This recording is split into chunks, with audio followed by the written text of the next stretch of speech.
The weather and climate often cause concern and curiosity, but understanding the facts behind the phenomena can be a challenge. We're here to help. From the University of Illinois Urbana-Champaign and Illinois Public Media, welcome to Weather Realness, a weekly podcast about the skies above Illinois and the world. Welcome back to Weather Realness. I'm Joseph Trujillo Falcon, Assistant Professor at the University of Illinois Urbana-Champaign, Department of Climate, Meteorology, and Atmospheric Sciences. And I'm Eddie Wolf, Graduate Research Assistant at the University of Illinois Urbana-Champaign, Department of Climate, Meteorology, and Atmospheric Sciences. As we enter into the hot summer months, there are chances we might experience extreme heat and high humidity. Researchers at an environmental nonprofit say the number of days with dangerous humid heat is increasing in the Midwest and South, and that is putting people's health at risk. Harvest Public Media, Sarah Fenham, reports climate change is making the air wetter and hotter in some parts of the United States. Analysis from scientists at the advocacy group Climate Central shows the number of days with heat index values above 90 degrees is increasing. The heat index takes humidity into account along with the air temperature. The trend's most pronounced in the south and southeast. Tulsa and St. Louis have around 5 more extreme humid heat days a year compared with 1979. Amarillo, Texas has 22 more days. Caitlin Trudeau is an applied climate scientist with the group. She says when humidity goes up, people can't sweat heat out. And so what it does is it basically just gets trapped inside your body and it leads to all kinds of problems. It gets deadly really quickly. High humid heat days are especially dangerous for outdoor laborers such as farm workers. For Harvest Public Media, I'm Sarah Fenton. High humidity and extreme heat can lead to risks of dehydration, heat exhaustion, and heat stroke. But there are ways to stay safe from these heat-related concerns. Before welcoming our invited guest today, Joseph, can you explain why and when the National Weather Service will issue an extreme heat warning? So our listeners actually may be a little bit more familiar with the term excessive heat warning, as that's what the National Weather Service was issuing really for the last couple of years. But it's really been a more recent shift to the term extreme heat warning in a really joint effort to simplify some of this complicated terminology. But all to say, let's focus in on that term, extreme heat warning. The National Weather Service issues one, really in most parts of the country, within 12 hours of the heat index expected to hit at least 105 degrees for more than 3 hours a day for 2 consecutive days, or if the heat index exceeds maybe even 115 degrees for any period of time. But here's the thing, those numbers aren't fixed everywhere. Thresholds vary by region because what's dangerous, for example, in Seattle is very different than what can be dangerous here in Champaign-Urbana. The National Weather Service has actually been developing an experimental tool now called Heat Risk. It provides a 7-day forecast on how far above normal temperatures are, the duration of unusual heat and humidity, and they're even using a 5-category color scale from green to magenta, and it even directly incorporates CDC heat mortality data. So the bottom line is that there's so many factors to explore beyond this. Well, thank you for that overview, Joseph. To further expand on this topic, we're joined now by Dr. Brent Olson, emergency medicine physician from the Carle Foundation Hospital. Thank you for joining us, Dr. Olson. Yeah, thanks for having me, guys. Appreciate it. We're very excited to have you here, Dr. Olson, just because heat, especially here in the summer, is something very important to talk about. So let's begin with some of the fundamental questions here. What are some of the most common heat-related conditions? Yeah, so really, heat illnesses come in kind of 2 flavors. One that we think about is exertional heat illness, and that's commonly people that are exercising, whether it's athletes or military personnel or people working outside. And then there's also what we call non-exertional heat illness.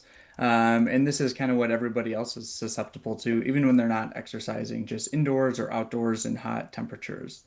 And within those 2 categories, we kind of characterize it on a spectrum of illness. So as you mentioned, there's more mild things like dehydration or heat cramps or what we call like heat syncope.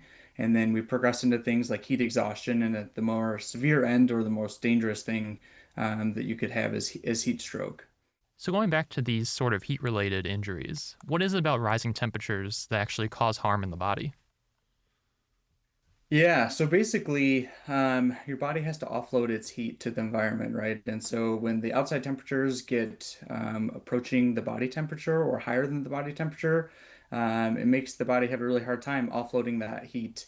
And when the body continues to have a core temperature that rises, and if you can't lower it, that can affect all sorts of organs throughout the body. Ultimately, on the most kind of severe end of heat stroke, it can affect every organ and the brain and proteins and basically cause multi-organ dysfunction, and eventually all those organs can shut down. So you mentioned earlier too this concept of heat stroke and heat exhaustion. Could you talk a little bit more about the difference between those two and how their risk factors might differ? Yeah, so heat exhaustion is kind of how we characterize on the more mild spectrum. You might get symptoms that are kind of vague. You just start not feeling well. You get kind of fatigued or dizzy or lightheaded, or you might start to feel nauseous or vomit. These are kind of reversible symptoms that we can treat pretty easily. And while it's a stressor and taxing to the body, it's not particularly dangerous. When you get into that heat stroke spectrum, that's really a life-threatening emergency. It's time sensitive. We kind of think of it as the same category as strokes and heart attacks. That's when your body starts to have that multi-organ dysfunction and organs can start shutting down. The most important organ that's affected with heat stroke is really the brain or your central nervous system. And so that's how we characterize it. When you have that CNS involvement and the brain is involved, then that's kind of when we know it's a true emergency. So if someone comes into the ER who's suffering from heat stroke, what is the kind of treatment that you would be giving to them? Yeah, with true heat stroke, anyone with heat illness kind of gets their initial assessment and resuscitation with vitals. We assess their airway, their breathing, their circulation, their mental status, and get a core temperature as part of the vitals. And if we deem it's true heat stroke where they have a high temperature, oftentimes this is over, 104, 105 degrees Fahrenheit, and they have the changes of their mental status or some CNS involvement, that's rapid cooling. And so a lot of times, if this is like an exertional heat stroke, they might be at, we just had the Illinois Marathon a couple of weeks ago. There we have set up basically ice baths, and we cool them by dunking them in ice baths. It's called cold water immersion, and we cool them on scene before they're even transported, because really every minute is valuable in this state. If they do come into the emergency department and they haven't been cooled, that's really our priority. We will try to immerse them in cold water and ice if we can, or do things like cool IV fluids, ice packs to kind of core areas, groin, axilla, armpits, neck, things like that. And then even like misting and fanning, getting cool wet towels on them and then fanning them off to allow that evaporative cooling. But really it's we're trying to get their temperature down to about 102 degrees Fahrenheit as fast as we can. If you're just joining us, this is Weather Realness, the podcast about weather and climate from Illinois Public Media and the University of Illinois Urbana-Champaign. I'm Joseph Trujillo Falcon, assistant professor at the University of Illinois Urbana-Champaign Department of Climate, Meteorology, and Atmospheric Sciences. And I'm Eddie Wolf, graduate research assistant at the University of Illinois Urbana-Champaign Department of Climate, Meteorology, and Atmospheric Sciences. Today, we're talking about heat safety with Dr. Brent Olson, emergency medicine physician from the Carle Foundation Hospital. Dr. Olson, this has been such a fascinating conversation to learn all about the background of these kind of illnesses. And, really looking into the last couple of years, National Weather Service has really brought a particular emphasis to vulnerable populations as they are more susceptible to these kinds of threats that we are talking about today. So to provide a big overview for our listening audience, Dr. Olson, could you please explain which groups of people are most vulnerable during extreme heat? Yeah, there's quite a few populations that we worry about with these high temperatures. Kind of one of them would be the extremes of age. So these are our young children or infants, and then our older patients or our elderly. They're very susceptible. Patients with chronic medical conditions, which oftentimes is our elderly patients as well. With that, they may take certain medications that make them prone to heat illnesses.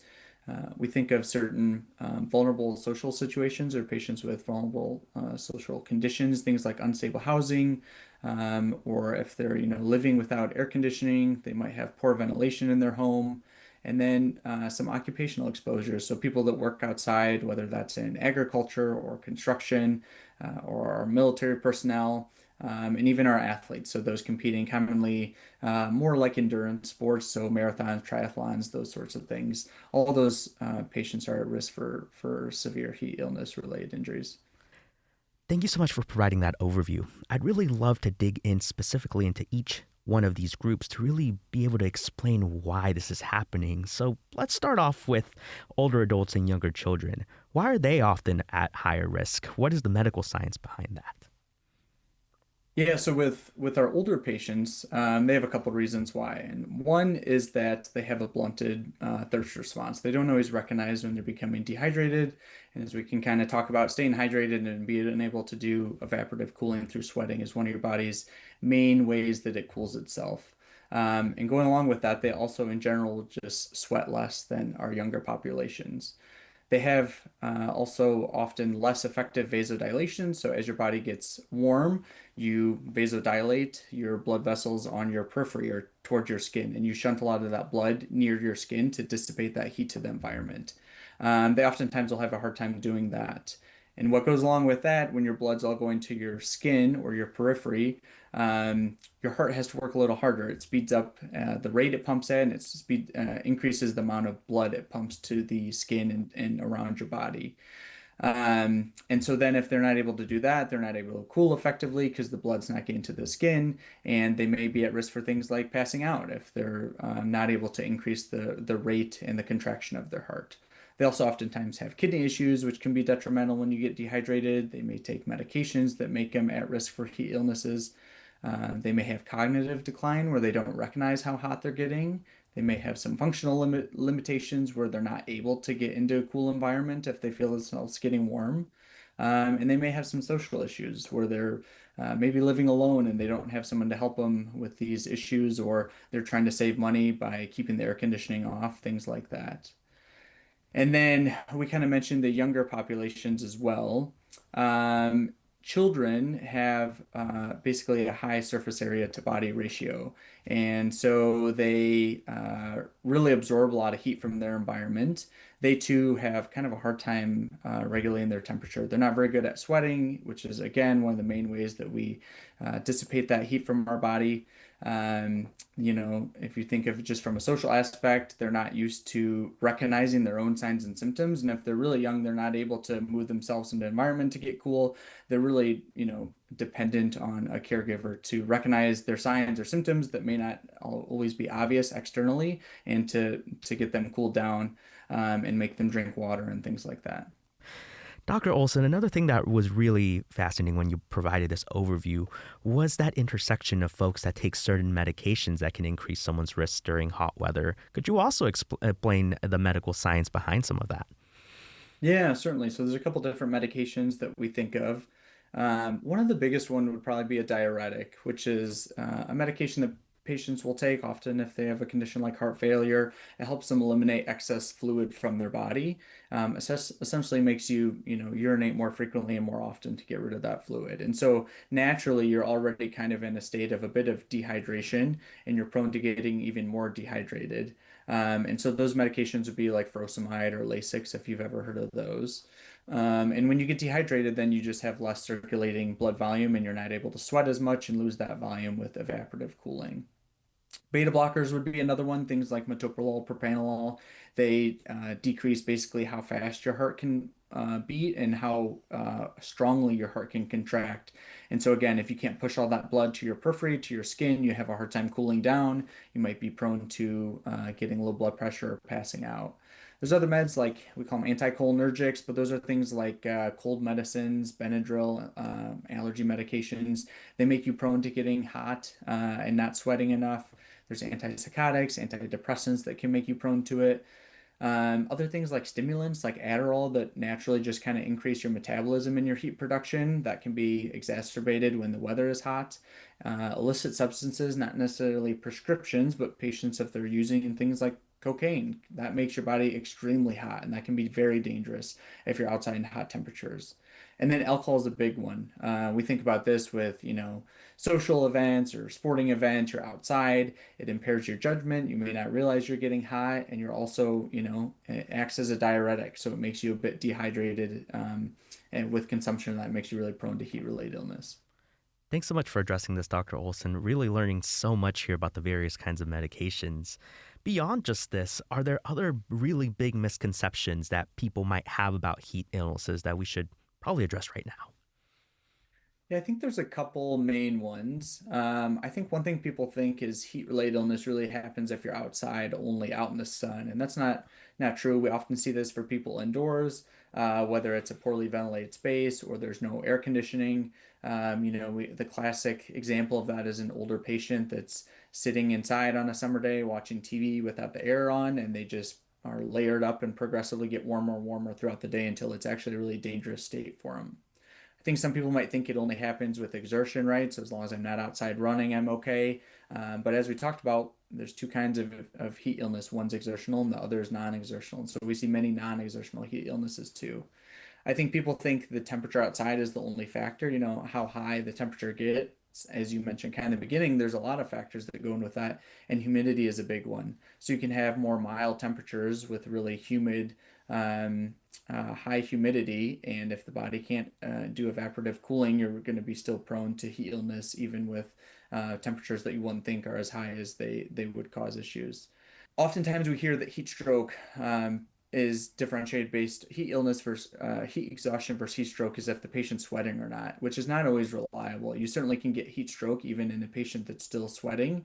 And so don't be reassured if you or a loved one is still sweating, you could still be in a really dangerous state if you're starting to see an altered mental status. And then I think we kind of mentioned this earlier. Patients may think any heat illness, the cure is just to go inside and cool off. And as we kind of talked about already, if you're in that heat stroke, that severe range, going inside and kind of dealing with this on your own is not going to be sufficient. You really need emergent medical interventions. If you're just tuning in, you're listening to Weather Realness, the weekly podcast about weather and climate. I'm Eddie Wolf, Graduate Research Assistant at the University of Illinois Urbana-Champaign, Department of Climate, Meteorology, and Atmospheric Sciences. And I'm Joseph Trujillo Falcon, Assistant Professor at the University of Illinois Urbana-Champaign, Department of Climate, Meteorology, and Atmospheric Sciences. Today we're talking with Dr. Brent Olson, Emergency Medicine Physician from the Carle Foundation Hospital. So Dr. Olson, earlier you gave this great overview of how people can sort of begin addressing the symptoms of heat exhaustion. But what are some things that folks can do to actually prevent these illnesses from happening in the first place? Staying hydrated, drinking lots of fluids is going to allow your body to do the sweating, the evaporative cooling, and maintain a good temperature. Also, kind of modifying your activity, right? If it's starting to become hot and you want to exercise or do yard work or whatever it is, changing your activity so that you're doing that earlier in the day or later in the day and avoiding those really peak temperatures, taking breaks often, cooling your house as best you can so that you have a place to go in and cool off, whether that is with the air conditioning or you don't have the air conditioning, you can use fans to try to, blow out the hot air, blow in some cool air. You could put shades or blankets or towels up, things in the windows to kind of prevent the sun from beating in. You can alter your clothing, obviously. We want to be wearing kind of light colored, reflective clothing that's breathable, avoiding dressing in layers. So those are kind of the main things that I would recommend to people. So when it comes to drinking fluids, I think we hear a lot of numbers thrown out for how much water somebody is supposed to drink in a given day. Is there one number that people should be keeping an eye on, or is it vary more from person to person? Yeah, I think it varies. We get asked this a lot by patients in the emergency department. My recommendation is always, as silly as it sounds, to kind of base it on your urine output. That's kind of the best indicator of how hydrated your body is. And so what you're aiming for is kind of like a pale yellow color. If you start to see that dark yellow, that amber color, your body really is not getting enough fluid in and it's not able to put enough fluid out. That tells you your body's basically hanging on to all the fluid it can. And so you're getting this really small volume concentrated urine. I think if we had to put a number on it and you're getting into really hot temperatures and you're sweating a lot, about a half a liter to liter per hour is probably a good estimate. A half a liter is about a plastic water bottle that you'd buy from the store. And so getting one of those down every hour is probably a good marker. But again, this varies from person to person. You want to avoid feeling super thirsty, right? If you're in that really excessively thirsty state, you're probably already in a state of dehydration. And if you're feeling any of those warning signs that we talked about, fatigue, dizziness, lightheadedness, nausea, any of those things, you're probably behind the curve a bit and need to catch up on your fluid intake. So earlier we talked about these vulnerable populations, and a big one was folks who don't have access to air conditioning, of course, including our unhoused neighbors and also just regular folks who don't have that. So what are some options for those folks? Are there places they can go to get air conditioning during these extreme heat waves?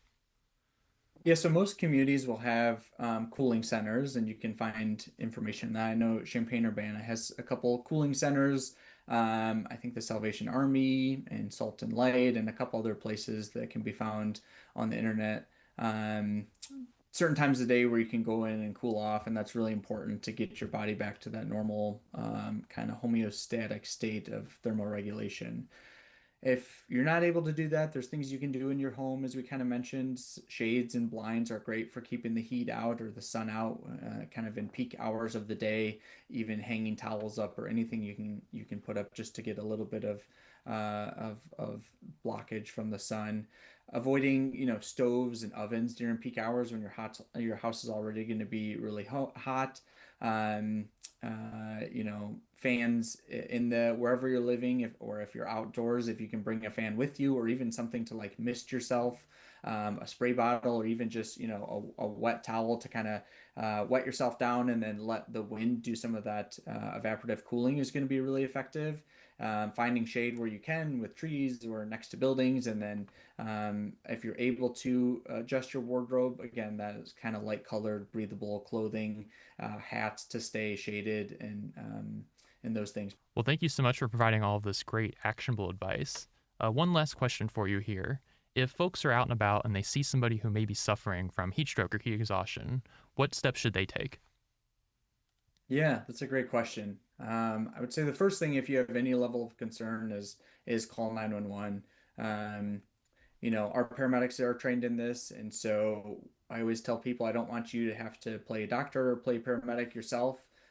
Get a trained professional there and let them evaluate it. It's always better to err on the side of calling for help, rather than not doing that and waiting till it's too late. But if you are there, say you've already called 911 because you're worried and you're waiting for the ambulance to get there, you want to move that person out of their environment first, get them into a shaded area, ideally like laying down, get the legs elevated to get some of that blood return back to the heart. Remove any excess clothing that you're able to in the environment you're in.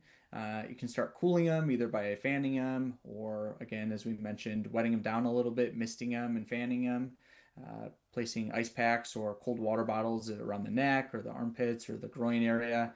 And then if they're awake and they're still able to follow commands and you think it's okay to do so, you can have them drink to just start that hydration process while you're waiting. Obviously, if you notice any of those severe symptoms where the person's altered, or they're saying weird things, or just acting not right, or they've lost consciousness, or again something as extreme as a seizure, those without delay you would want to get 911 emergency personnel in there to start that treatment and get them moving to the emergency department. Well, Dr. Olson, thank you so much for joining us here. It was really great talking with you, but hopefully none of us or our listeners have to meet you and your colleagues in the ER this summer. Yeah, that's always the goal. I appreciate you guys for having me. It was great talking with you. We've been talking with Dr. Brent Olson, emergency medicine physician from the Carle Foundation Hospital.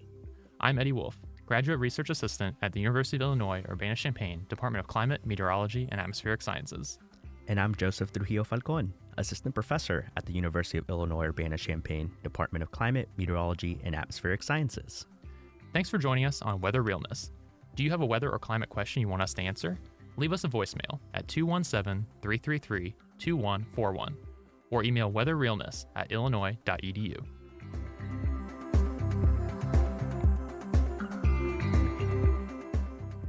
Weather Realness is produced by Trent Ford, Jeff Frame, Deanna Hentz, Stephen Nesbitt, Stephanie Orellana, Eddie Wolf, and me, Joseph Trujillo Falcon. Production is partially funded by the Backlund Charitable Trust. This podcast is a partnership between the Department of Climate, Meteorology, and Atmospheric Sciences and Illinois Public Media, a service of the University of Illinois Urbana-Champaign. Thank you for listening.